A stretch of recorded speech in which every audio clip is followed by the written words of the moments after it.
It's sad when Christians believe in evolution when Genesis clearly teaches a young earth. So let's put that into question form. How does Genesis clearly teach a young earth, and what are some of the consequences for Christians who don't believe in a young earth or do believe in evolution? How about some comments on that? Okay, well, I'll start because I'm the oldest answerer here. So on the young earth, I've probably got the longest experience of being on this planet. And I'll be honest, this was an issue for me, trained in geology, right? We had a professor who believed in millions of years, and yet he was also not just the professor of geology, he was the professor of the Old Testament.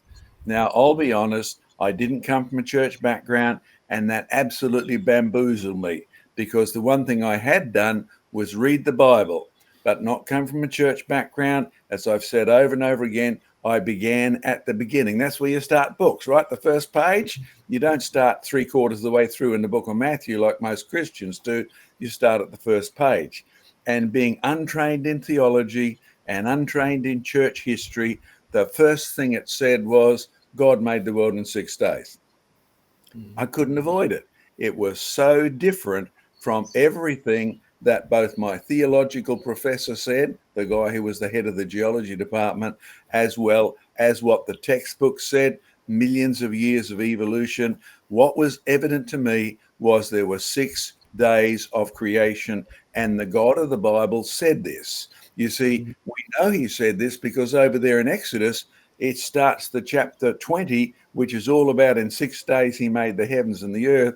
And it starts with, and the Lord said, right? So this is what God said. It's not Moses saying, now what on earth will I do to get these people theologically consistent? I know, I'll dream up a story about 6 days of creation.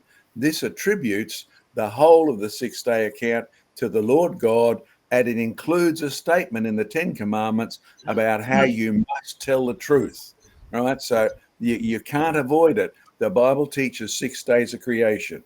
My reaction, then I'll throw it open to other people. I thought, this is one for the too hard basket. My professor demands millions of years in my answers. The Bible teaches 6 days. I'll just hope it goes away. Now, that's what I did for many years, and I left this question alone. I'll be honest, it was probably the last question about the issue of creation evolution that I sorted out. The first one was easy. Graduating in paleontology, getting distinctions in all of these things, the one thing I did know was the fossils did not show evolution. I collected them all over the place. None of my fossils, if I found a fossil pecten like the one Craig brought me up a few weeks ago, I knew it was a pecten shell because they're still here. And the professor knew it was a pecten shell because they're still here. And Darwin knew it was a pecten shell.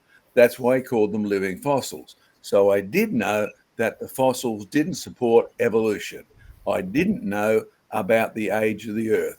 So I appreciate the comment and the question and the way Joe's phrased it, but I put the question aside, and I'll be honest, it hindered my whole Christian faith because it meant I had to start reading the Bible from somewhere later on if I really wanted to believe it, or I had to say, John Mackay, there's a too hard basket, shove it in there and put a lid on it and hope it goes away. Well, it never went away, but I'll save the rest of the story until a little later. So anybody else want to take it up from there? Well, I was asked this sorry. No, you go ahead. I was just asked this question last night myself, from a Christian perspective. And the way I briefly answered it basically was, well, I don't even need to go to Genesis. I just need to go to Exodus, where it says, for in 6 days God created the heavens and the earth. Story over. For a Christian. That's not necessarily an argument for a non-Christian, but for a Christian, which the question seems to be pointing at, that's good enough for me. Yeah, I think for me, that's what bothers me the most. Isn't that evolutionists believe in evolution? I expect that. But there's so many Christians that have just accepted that evolution must be true, so we need to reinterpret, reimagine the scriptures. And for me, what settles it is, Jesus quoted from the creation account. The patriarchs believed in it. Paul starts so many of his sermons which a mention of the gospel and creation ties them together. And I think it's because if you if you can't trust the first book of the Bible, then how are you going to trust the rest of the book of the Bible? And that first book of the Bible has every aspect of the gospel account. It's where we learn about the original sin. And if there's no real Adam, no original sin, no penalty of sin is death, no promise of the virgin birth, no demonstrating the sacrifice of blood for the forgiveness of sin, which are all in that creation account, then what was the purpose of Jesus dying on the cross? And I guess I go back to, okay, if you want to reject the creation account as being literally true, as we believe, who gets to decide the rest of the book of the Bible as to what parts you believe and what parts you don't? Yeah. I'll throw in something at this point that helped me, because it became very evident to me as I read the Bible, and I read the Bible. By the way, for those of you who are young Christians out there, get the Bible stored up here. You never know when it's going to be taken off you. In our Western pro-Christian society, it is becoming harder and harder to even have the Bible out there in public. So make sure it's in here. So I read it over and over again from Genesis 1 onwards. I'd encourage you to read it that way as well, right through to the last chapter, Revelation. And it became increasingly obvious that if I was going to claim to believe the Bible, it had to start from page 1.